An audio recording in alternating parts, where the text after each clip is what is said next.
All right, good morning, everyone. Thank you so much for joining us for the third in our Teaching Career Preparation Skills series.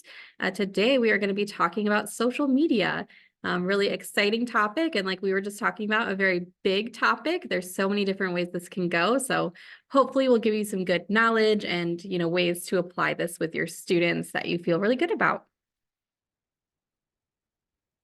My name is Samantha Jackson. I am a career readiness consultant here at Kent ISD, and I am super excited today to be joined by Sam Lamar, who is a job success specialist for Merit America. So Sam is going to be going through some of the kind of like baseline knowledge piece, going through why social media is important, how it, affects students' futures, and then I will round us out with some kind of implementation strategies. For your sketches, nothing you need to do. We just look at the Zoom registration to get your sketches. So no form, nothing you need to do there. Please feel free if you have questions throughout, go ahead and throw those in the chat. We'll answer those as we can. And yeah. For those who aren't familiar with Kent ISD and the Career Readiness Department here, we have 4 college and career readiness consultants, and each of us works with specific districts in the Kent ISD service area. So over there on the left, I have the list of districts and schools that each of us supports. If you are in the Kent ISD service area and you're not listed, we do absolutely support you. Just reach out to me and I will make sure to get you connected with someone that can help you out. So what do we do here in Career Readiness? We provide professional development like this, so kind of bigger regional things through the ISD. We also offer professional development within specific districts and schools and even smaller teams within schools related to college and career readiness. We work with schools on their EDP or Educational Development Plan implementation. So whether that is helping with software like Xello, Maven, Naviance, UScience, all of the things, but more importantly, how we can better utilize those within our schools to make sure that we're using them with full fidelity and students are really getting the most out of them. We also help connect schools to industry. So whether that is bringing in professionals as guest speakers or panelists, taking students out on industry tours, having career fairs, helping with job shadows, all of the things related to connecting schools to professionals. And we help develop career readiness resources. So if you have a specific need, whether that's a lesson or an activity, trying to figure out how to infuse something with some career readiness, we are happy to either find or create things for you. And really, this all goes to our overarching goal of engaging in the K through 12 career readiness planning process. So again, realizing that we can't just wait until our students are 11th and 12th graders and then saying, hey, what are you going to do with your life? But really focusing on that K through 12 spectrum and making sure that we're doing, age appropriate activities at all of the levels that build off of each other that will help our students make more informed decisions after graduation.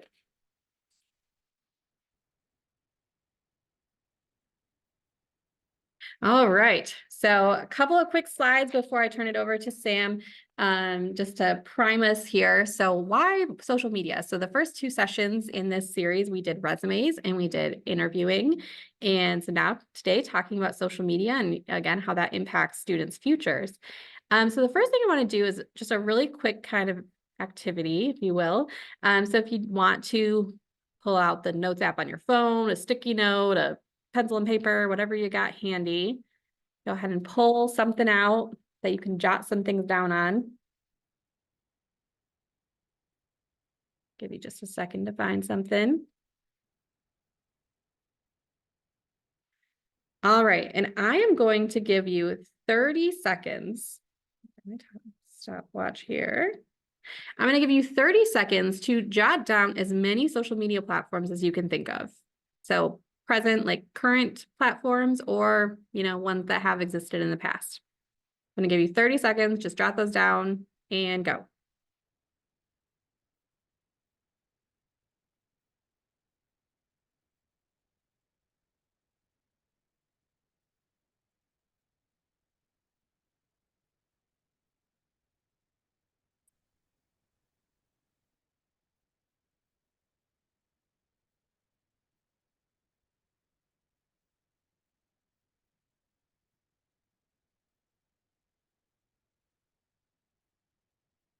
And done.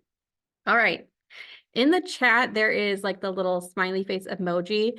If you thought of more than 10 platforms, go ahead and give me like a little smiley face or something. Put a little emoji in there. You thought of more than 10. Way to go, Laura.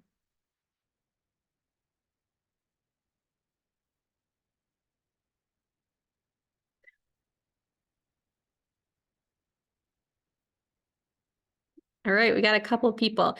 Anyone want to throw out some that are not like the typical Facebook, Instagram, like any kind of obscure ones you thought of? Go ahead and throw those in the chat.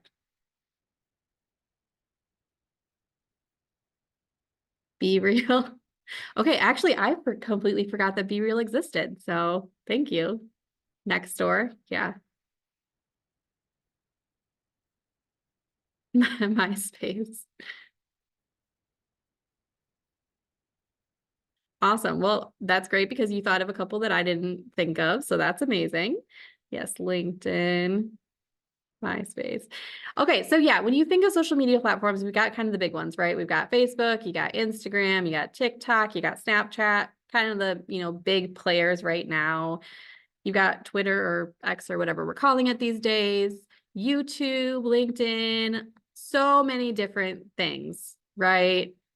So many, I think, is that it? Yeah. So many different things. And if you think about it, even thinking in the last 10 to 15 years, we've seen some of these come in the last 10 years and also die in the last 10 years. So social media is just so fast, fast paced and ever changing. I know it can feel kind of hard to keep up. And the important thing is that you don't have to know all the platforms, right? But, our goal today is to share some information about how students can be smart when using social media as it relates to their future. Hopefully skills that they'll take with them. Recent surveys show that roughly 90% of 13 to 17-year-olds use social media. Probably not that surprising. And last year, about 50% of teens said they use Instagram or Snapchat at least once per day. And I think about even, the high schoolers I work with, or even college students I work with who use Snapchat as like their main form of communication. Like we'll text, I guess it's not texting, snap each other as their form of communication. Like they use the chat there, they let their messages erase and whatever. But they're using that instead of texting or FaceTiming or even DMing on Instagram. Like they're using Snapchat as their form of communication. Yes, everyone wants to just share their Snapchat handles. No one has phone numbers anymore. And just remembering that the internet is forever. So while there's things that, our 13 to 15-year-old selves might think are funny, to post, that stuff will live there forever, even if you delete it. So again, just trying to educate them earlier to be smart about what they're posting, making sure that it's a good representation of themselves. I always, for a couple of years, I would go through my memories on Facebook because showing my age. I grew up in, the high school, college was like super, super big in Facebook. And so I'll go back and look at my statuses and I'm like, what in the world was 2008 me posting? And I'll go through and like delete stuff. And none of it is horrific, but I just don't want it popping up every year. But again, the idea that it is forever, like even those Snapchats that they think go away after that quick 10 seconds or whatever, they still live somewhere in the cloud forever. And a study by CareerBuilder found that 70% of our employers are using social media to screen candidates. And of those employers, 51% passed on a candidate based on what they found. So again, our goal today is to talk about, how to be safe on social media, how to use it to its best ability, how it affects students' futures, but also more importantly, like how social media can be an effective tool for students to use. All right, and I'm going to turn it over to Sam now. Awesome. Thanks, Sam. As Sam said, my name is also Sam. I work at an organization called Merit America. So we work with people really ages like 18 or 19 all the way up until I've worked with learners that are in their 50s, 60s, and 70s. So we're a workforce development nonprofit where individuals can go through our program and get a certificate in like IT, data analytics, cybersecurity. It's basically an alternative path to college. And then I work with individuals after they've completed their certificate to help them in the job search. So I am going to put my LinkedIn in the chat later on for if anyone ever wants to talk about our program or have questions, because it can be a great pathway for maybe some of the students that you're supporting too. But I will go ahead and share my screen so we can hop into the content of today. So as Sam said, we're going to be talking about how do we like support student engagement on social media. So I think there's a lot of information out there about how do we avoid our students having bad experiences on social media, doing things that they're going to regret later or might cause them to be one of those 51% that Sam mentioned that employers skip over after they see their social media engagement. I think that's an important part of the conversation, but I also want to talk about like how do we kind of foster this excitement that students have around social media to actually build career skills, because a lot of the things that you can do on social media relate to some of the long-term career goals that your students might have or might be discovering. So before we hop into content, I did just want to give a little bit more of context about my background. So before getting my job at Merit, this is actually my 1 year this month.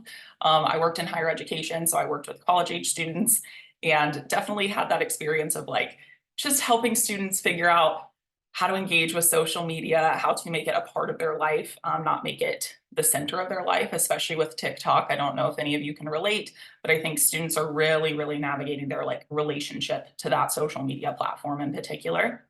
And I do want to hear in the chat, what's your favorite social media platform? Or what's maybe like your first handle that you had on a social media platform back in the day? Instagram. Okay, I also love Instagram. Facebook, nice. Sam was talking earlier about going back on Facebook and seeing old posts, and I always chuckled to myself because I used to do like the Sam Lamar is feeling, and then I would put like is feeling tired or like, you know, the continuing sentence, and it was so funny to look back on how we used to engage with some of that stuff. Be Real, okay. I tried to get into Be Real. I made one, and then not enough of my age demographic was on it for it to be worth it. TikTok and Instagram. Nice. Okay. So I think it's fun too, just to think about like, not only are our students using social media, but so are we. So we can use some of maybe like our habits or practices or things that we've learned over time with how we engage to frame the conversation when we're talking with students about it later. So like I said, we're going to talk through avoiding some of those social media missteps, leveraging some of the strengths and the benefits of social media, and then also talk a little bit about boundaries. And there will be time for just like conversation, because I'm really curious to hear what questions or challenges like you're having with students around social media right now. Okay, so social media can be, oh wait, I skipped my first slide. Let us go back. So avoiding the missteps. So I think one of the common things that we're all pretty familiar with is this idea of like making sure that our information isn't out there for everyone to see, right? Everyone, so many people, as Sam shared earlier, 90% of students 13 to 17 are on social media. Adults are also on social media. So we know that a lot of people are engaging online with each other on a variety of different platforms. So encouraging your students to make sure they're looking at their settings, who can search them, what kind of availability are they putting out there for themselves, not even just for career purposes, but also their personal safety too. You might even consider having them have a private account and then maybe a public account. So for those employers that, especially your older students, as they're starting to transition into the workforce, a lot of employers do use social media to screen, and it actually can be a red flag to some employers if there's no footprint at all. So we want it to be a positive footprint, but also we want there to be some kind of engagement where they can be found. So I know many teachers and counselors actually do this, where they'll have a private Instagram account or a private account, and then maybe you have like your teacher account that your students can follow. So encourage your students to do something similar. Maybe they have something that they'll connect with their future employers and coworkers on, but then have a private account for connecting with friends and families and all of that. And then Sam mentioned this earlier, but the footprint is more than just the post. So just like on Snapchat, even though it goes away after 10 seconds, it can be screenshot. People can take screenshots of it. Also, you know, if someone posts something and then deletes it within 5 minutes, maybe they post something nasty about, you know, a friend in class or whatever, and then realize like, oh crap, I don't want this out there. Like it's out there, you know, it may have been seen by somebody or screenshotted or anything like that. And then beyond just posts, even the people that you follow, the posts that you like, the comments that you leave on other people's accounts. An example that I have actually from when I used to work with college students, I had some students that I was mentoring and working with in like a leadership development program, and we had each other's phone numbers for communicating about events. And so on Venmo, one of them showed up for me, and it showed they had like Venmoed somebody for like a night out, which no big deal. We all have nights out, but they had put like a bunch of like alcohol emojis and stuff, right? I did not care, but I did bring it up to the student because I was like, be mindful, anybody that has your phone number can see this type of information. So it's so interconnected that we don't even think about it. I know that I have a footprint out there. I actually don't want to see my footprint out there of like all the different interconnections of all my engagement on the internet, right? So just things to think about, you know, when you're talking with students, they may not be realizing that it's more than just what they're actually posting. So encourage students to like consider the language that they're using. So not just appropriateness in the sense of like avoiding curse words or saying anything nasty or negative or inappropriate, but also their spelling and grammar. So just as Sam said earlier, employers are using social media to screen candidates. If they get on your Facebook and see everything is misspelled, or you're not communicating in a way that they would want you communicating with people affiliated with their business or the position that they'd be offering you, that could be a red flag. So just kind of being mindful of like your personal brand. This is a great opportunity to talk with students overall about how do you want to be perceived by others in the world. Of course, we want to talk with students about how they can still be their authentic selves, but the reality is you are being perceived by others, and what do you want that perception to be? And then this one in particular, this last bullet point was inspired by my work with college students. So encouraging your students to be mindful of the generational differences, especially when it comes to sense of humor. So I know many of you are counselors on the call and you probably see this every single day, but students are really, they joke to cope about things, in particular mental health. And I've had to have really serious conversations with students in the past where I'm like, I understand where this is coming from, but to somebody from either a different generation or a different cultural experience or any other just perspective, they may not understand this as a joke, and they could either be offended by it. Maybe they have their own personal struggles or challenges and they think you're making light of it, or they could view it as a huge red flag and think, yikes, maybe I don't want to employ this person, or maybe I don't want to work with this person. So just maybe this is more of a conversation where you encourage them to post that only on their private social media accounts that they don't let people that they work with follow. And then you may start to have students asking, you know, should I connect with my coworkers or boss on social media? I think this is a great opportunity for you to talk about like your personal decisions that you've made.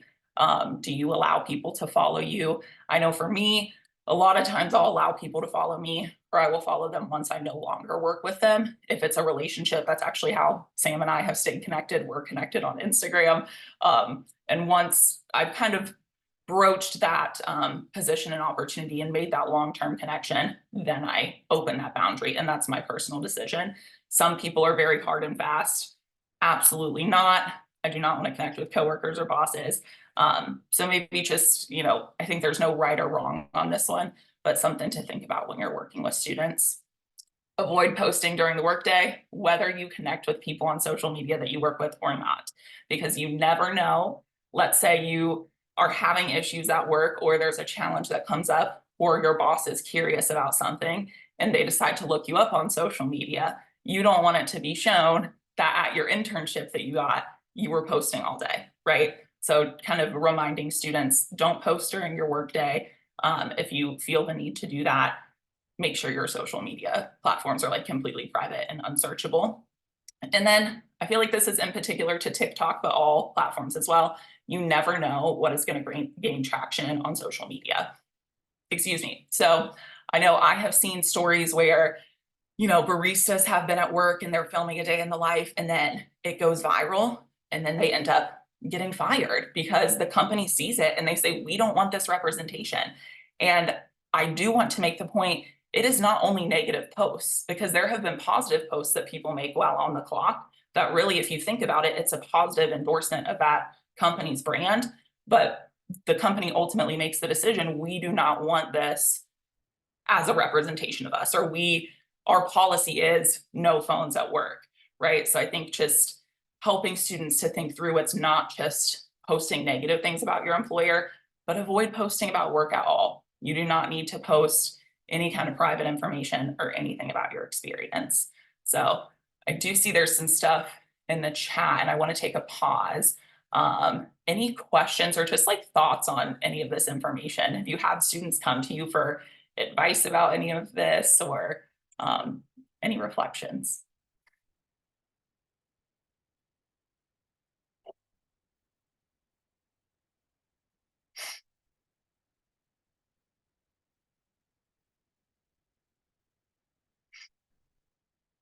Okay, I see in the chat, Renee said, amazing resource, having major challenges with using the platforms in a healthy way. Yes, absolutely.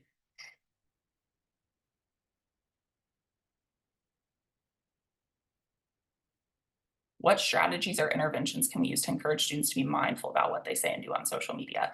That is a great question. So I know Sam is going to talk a little bit more later about how to teach this information to students. But I think one thing, and I'm going to talk about this as well with the boundaries in social media, is just helping them to think about how do they feel when they engage with social media in certain ways. I think that social media can be a great way to just even teach students like emotional regulation and identifying their emotion skills too. So awesome. Well, I will go ahead and go on to the more positive side of it. So aside from just, I don't want to say scaring our students, but like reminding our students of the drawbacks and the things that can be a negative impact of using social media on their careers. This is more how do we encourage and like foster it as a tool for career growth and career success. So skill development, I mentioned this earlier, but when you are using social media, you are using so many different skills. So especially when it comes to like evaluating information, I know a lot of teachers are using social media posts to help students develop critical thinking capabilities and the ability to just kind of like analyze information that they're receiving. How do you know if this is a quality source? How do you know if this is accurate information? Teaching students to engage in a way that helps them know if they should be trusting what they're seeing. There are so many positions and careers in social media. There's social media marketing, there's social media or marketing email positions. There's so many roles that either social media is the core of it or it's related in some way. So marketing skills, writing, organizing events. I think earlier someone maybe mentioned, there was a lot of Facebook in the chat, but also Zoom is a form of social media in a way too. And lots of people are connecting virtually. So you may have students, if you're working with high school students, that end up, coordinating events online. I know a lot of students will use like live stream video games and things like that, and then building community. It can also be a great way to learn about careers. So I know Sam and I talked about this a lot actually when we worked in career services together, but I think sometimes students forget that the tools they use for entertainment can also be used for education. So I know for me personally, I find a lot of information on TikTok about like recipes and life hacks and different things that I just implement in my life.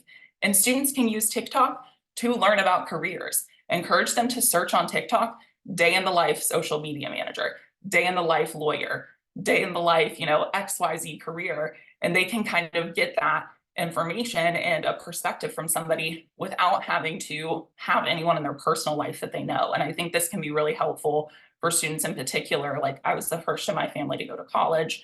Students that maybe don't have others in their life that have taken a path that they want to take. YouTube has very similar things. You can see day in the life videos and just kind of learn about what requirements, qualifications. I would encourage your students to take all of it with a grain of salt, especially around like the education field, or I know there's been other hot topic fields over the past couple of years. It's either going to be all negative or all positive. And we all know that that is not the truth about any job. There's positives and negatives to all of them. So all the information that they're getting is one singular perspective. Of course, teaching your students how to build connections on LinkedIn.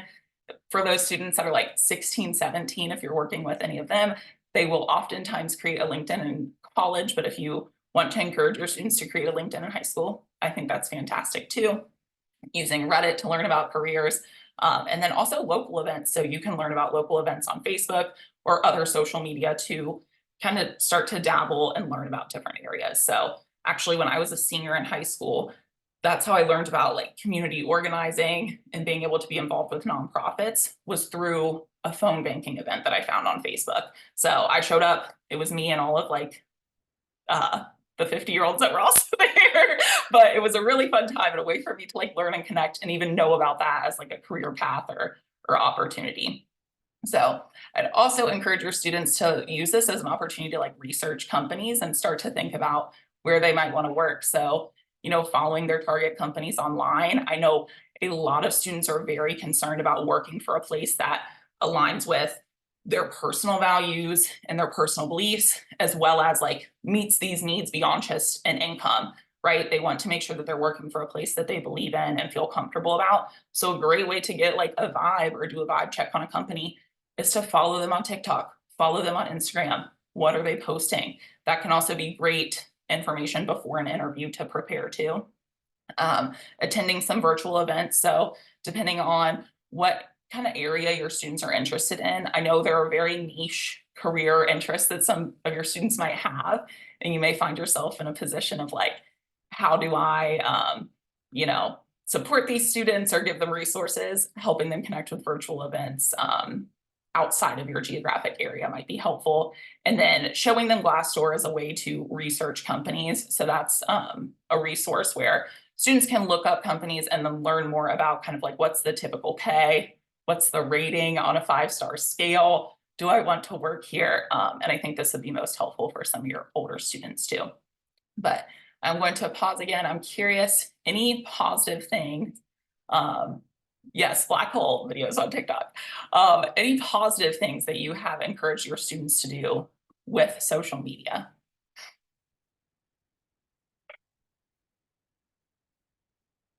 Or do many of your students have like social media career goals? I know I volunteered in a high school back in grad school, and I was very surprised. It just showed me how things are changing. I was working with a student that his dream job was to be a YouTuber. And like I would have never thought of that at that age. And I still watched a lot of YouTube and loved it, but I just didn't think like, oh, that could be a career goal for me. Um, so many aspiring YouTubers and social media influencers. Yep, yep.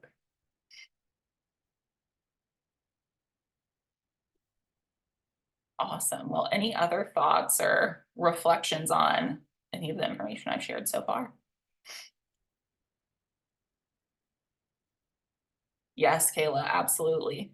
I do a lot of that's where I find a lot of my meditations and stuff too, is like on YouTube, and pretty much every night I listen to green noise from YouTube. So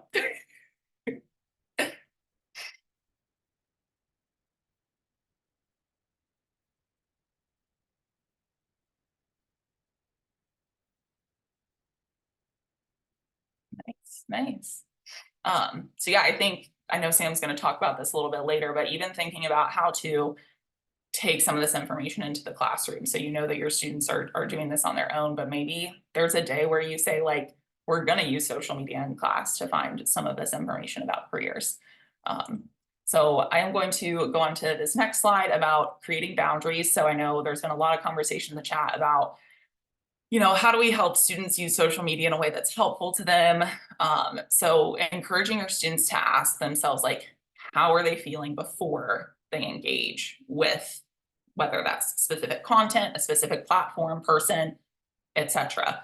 So I think sometimes, especially during that age, I know I wasn't even thinking about like the consequences of certain actions. So I wouldn't think about, oh, I did this thing and then I felt this way, right? It just was not even on my radar because I was 15 years old. So I think helping students even just see like, oh, I'm in a bad mood. I'm feeling depressed. It's because I spent 10 hours on TikTok down a rabbit hole about, all these anxiety inducing things, versus it doesn't mean you have to delete TikTok forever, but maybe you decide to set a timer for an hour on TikTok and you focus on, it doesn't even have to be career stuff, but you find funny videos or things that make you laugh. Asking them what they gained from this experience. So again, doesn't have to be a career thing, but did you gain anything from it?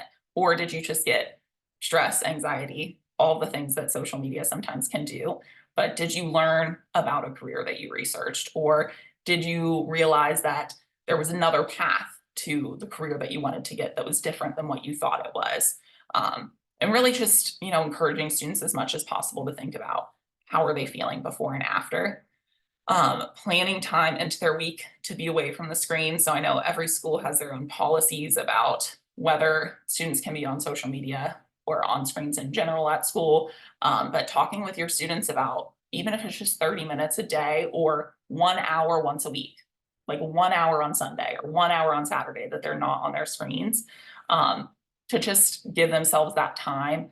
And then reminding students that it is okay to not be a huge fan of social media, but just as I said earlier, it is important to be aware of how it works, just because it is so ingrained in so many skill development pieces and just our culture as a whole. I know there are some students I've worked with that have been completely anti-social media. There are learners I work with that are very anti-social media, which is okay. But just talking with them about, you don't have to have your own account, but maybe look up like how some of these things work at some point, just so you're aware of kind of the larger conversation that's happening culturally. So has anyone had a really successful, I'm going to stop sharing my screen for a second so we can have more of a conversation, but I'm curious if anyone's had a really successful like win with a student talking about social media lately.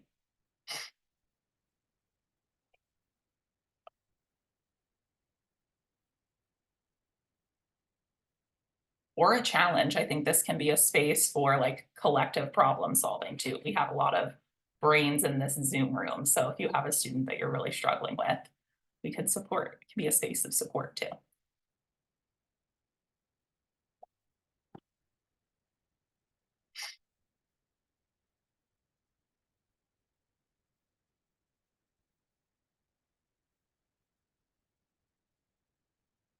Okay, well, I did my kind of teacher counting time and thank you all. I know I'm very passionate, so I talk quickly. If you have questions, I'm going to drop my LinkedIn in the chat, like I said, but I will hand it over to Sam to talk more about how to implement this.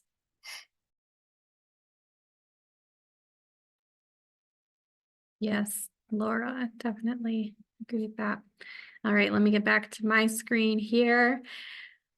All right, so now how do we actually use this information with students? So I had to think a little bit outside of the box here, right? Because a lot of it kind of doesn't sound like it directly applies to careers, but really it all does, right? Because what we're posting on social media is important in terms of how, people look at it and how it might affect our future, our students' future opportunities. So bear with me, it might not seem connected, but I promise it is all connected to the larger picture. As we're thinking about our elementary school students, really I tried to think about a few different things. So for me, it was all about building awareness. I'm going to say most of our elementary school students, K through 5, don't have social media. They're probably engaging with it in some way, right? We have a lot of kids, especially upper elementary, that might watch YouTube videos. They might watch, things on TikTok. We know that they're seeing it, that, they might see their parents using it. They might see an older sibling using it. So like they're aware that it's a thing, that it exists at, in some way. So how can we help kind of build awareness around it and kind of safe practices? So one example I found, in everything I have here is linked in the slides, which you'll receive a copy of as well as the recording. But, for example, if you were like, oh, we're going to create an Instagram page for, for our younger K1 kiddos, we're going to create an Instagram page for each letter. So the letter B, okay, which pictures would go with the letter B? So you got your balloon, you got your button, you got your bell. So helping them not only build that academic skill, but also seeing, a kind of a fun way to use social media, understanding how it works. A lot of our teachers in classrooms will do, kind of recap things. So whether it's that first day of school intro post, or if it's, kind of an end of the year recap. So again, using kind of, that as a framework or as a template, for their summer in pictures, and having them write a sentence, summarizing, what they did, or, what does your school year look like as an Instagram feed? What types of things were really important to you that you want to highlight? You don't have to post every single thing that happened in your life throughout the year, but what are kind of those top 9 things that happened? One of my absolute favorite resources, and if you haven't taken a look at this yet, you will, it's such a deep dive. And one thing that Sam mentioned that I love is connecting this also to both SEL and also employability skills. And so this is a resource called Common Sense Education. They have tons of free activities and lessons for students of all grade levels, K through 12. And so this is one example from Common Sense Education. This lesson is called This Is Me, and this is geared towards our younger kiddos, so maybe like a K through 2, K through 3. And so it's like a pretty quick thing. They give you the slides, they give you different activities, they give you handouts, and they're kind of longer lessons, usually like 30 to 45 minutes, but they also have ways that you can kind of break it down and make it shorter. They have individual handouts you can pull out, things like that. So like this particular lesson, how does what I post online affect my identity, helps students understand assumption and biases. It talks about, how to post what reflects you the best. So again, they're not necessarily posting, but it's just getting that idea in their brain that, what you share does affect how people might look at you or think about you. Another one I really, really liked for the elementary school level, oops, I didn't slip, is one on digital footprints. This is like the learning objective from the slides, but really, again, just helps them to see, how what they post goes to different places, how people find that information, helps them also see that, the things that they might post about other people, how that affects them. So it talks about responsibility and things like that. So again, some of those great employability skills. So love this example too. This one's kind of geared for a little bit older, like the 3 to 5 age. And then there's also this, this is a different resource, but the social media etiquette kind of toolkit. And this one has, again, tons of activities. It talks about social media etiquette. It talks about cyberbullying. And then it has a lot of different activities. So some of them are scenarios where it'll have them, look through an example and say, how they would react to it or what they think about it. They have like a bingo game in there. So a few different activities within that one as well, to help with elementary school.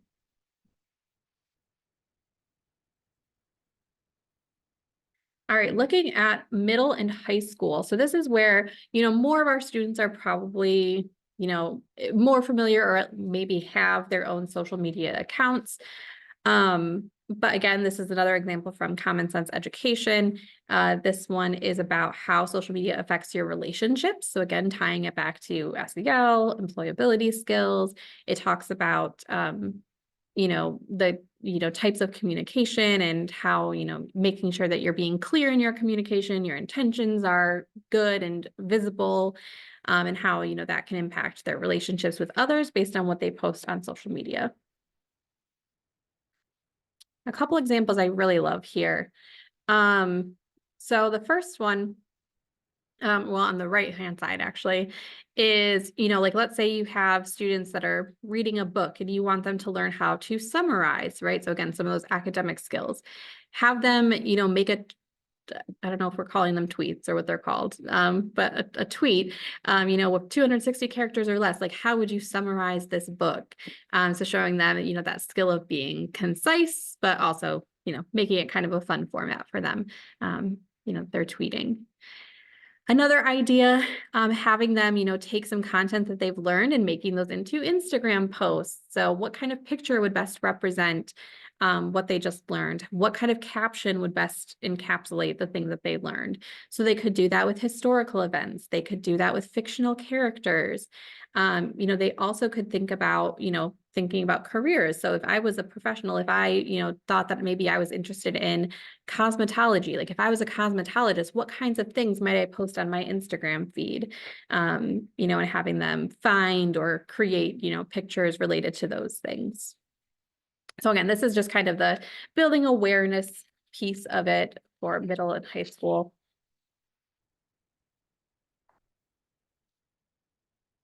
Another one from Common Sense Education about digital reputation. So this one is for a little bit older, so probably like the 9-10 crowd, but really starting to dive deeper into, again, what people think about you based on what you're posting and what you're engaging with on social media. So really kind of starts to dig deeper into some of those kind of heavier topics related to it. And then there's another one also from Common Sense Education that really specifically focuses on their future. So it gives them some scenarios of people who have, lost admission to college or who, haven't gotten jobs because of some of the things that they're posting. And the things that they're these are like egregious things that people are posting. So it's not to, scare them away necessarily. But again, just this one does a great job of giving them tools about how to stop and think about the things that they're posting and making sure that it is reflective of them as a person and the kind of, information that they want out there for others to see.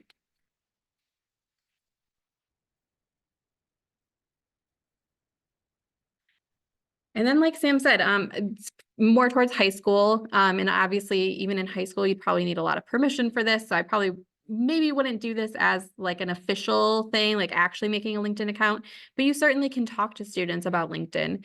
It's a super underutilized resource, but it's a really great way for students as you're talking about building their network and making connections for them to understand how that works. And so you could have them create, just like on a paper, like what would they include on their LinkedIn profile? You could give them information about creating one. You could, tell them that they can. Obviously, don't make them in school, but just really showing them kind of the different parts of it, how LinkedIn works, how they can use it, especially again for our 11th and 12th grade students, how they can use it in their job search. Even if they're looking for jobs right out of high school, they can find tons of information on LinkedIn.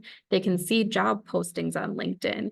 And then, for our students that are going to college, lots of information about colleges, and then obviously jobs post-graduation on there as well. But it's just a really great place. I know a lot of our schools are doing things like job shadows or having students meet with professionals. This is a really great place to keep those connections so that they don't have to be friends with them on Facebook or add them on Snapchat or Instagram, but they want to stay in contact with them. They can add them on LinkedIn and have that network available.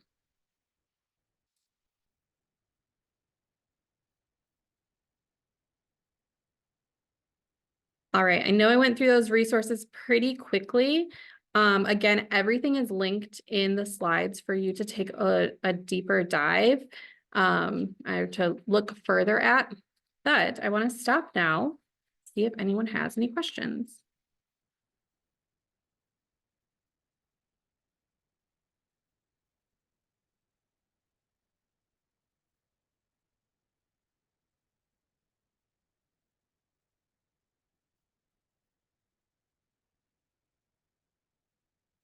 So for me, hopefully main takeaway from today is that social media can be a powerful tool. Oh yeah, Mary Jo. Social media can be a powerful tool, especially as it relates to job searching, building their network, etc. But again, these lessons and activities that I've linked here do a really great job of explaining to them how that stuff lives forever, gives them examples of positive things that they can post and how they can engage with people to, make sure that they can have the opportunities they're looking for in the future. Thoughts about allowing students to follow or friend you. Obviously, very, very personal decision, and everyone handles it a little bit differently, right? So I know, there are some, again, when I was in high school is when Facebook kind of was coming alive for the non-college crowd. And I have a lot of my high school teachers that I'm friends with on Facebook. I wasn't in high school, but once I graduated, maybe a couple years out, people I had stayed connected with, I'm friends with on Facebook. Or I am, follow on LinkedIn, or we follow each other on Goodreads, or, whatever. So again, it's about the setting boundaries, deciding what's comfortable for you. Thinking about the type of content you post. What do they post? What do you want to see? What do you not want to see? So yeah, I think it really depends. But then I also think, so like my husband is a coach, he's a high school coach. And, when they asked their players, like, how do you want to communicate? They all wanted a messenger chat on Facebook. And so they had to be friends to be able to add the people to the messenger chat. So, but again, they've set some boundaries around what they can and can't post, what they, want to see and things like that. But that's how they decided they wanted to communicate, was through Messenger. So they're friends on Facebook because they needed to be able to message each other. Yeah, absolutely, Laura. Definitely check with your school policy. Generally, yeah, recommending waiting until after they graduate.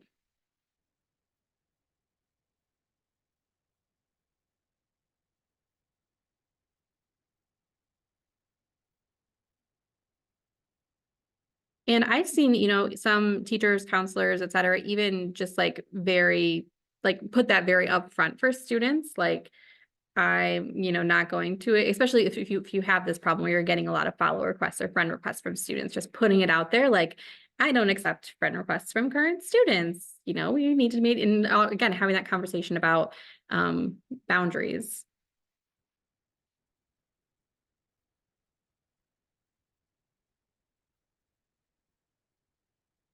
All right, any other questions or thoughts?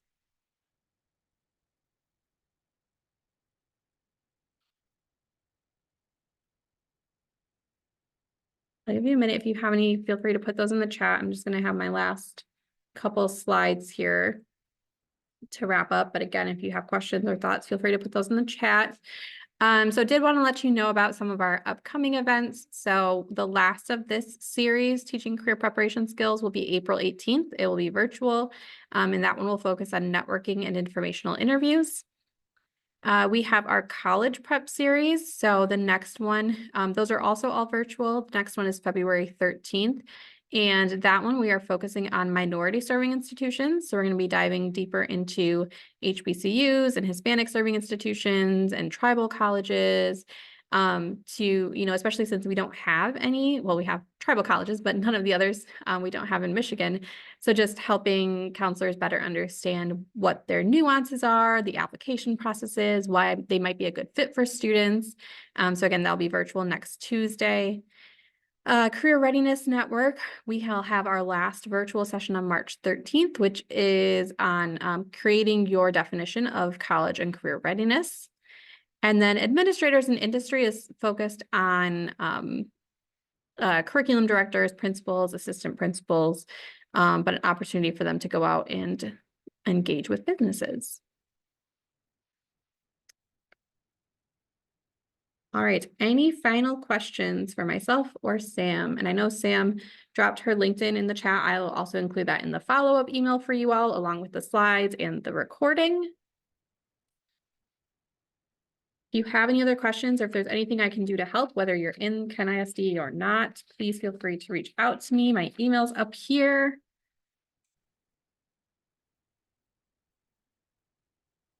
Any final questions? And I'll include Sam's email in the follow-up email as well. All right, great. Well, thank you all so much for joining us today. I hope, especially once you can dive deeper into these resources, I mean, there's some like really incredible things. So hope that will be helpful to you as you work with students on this.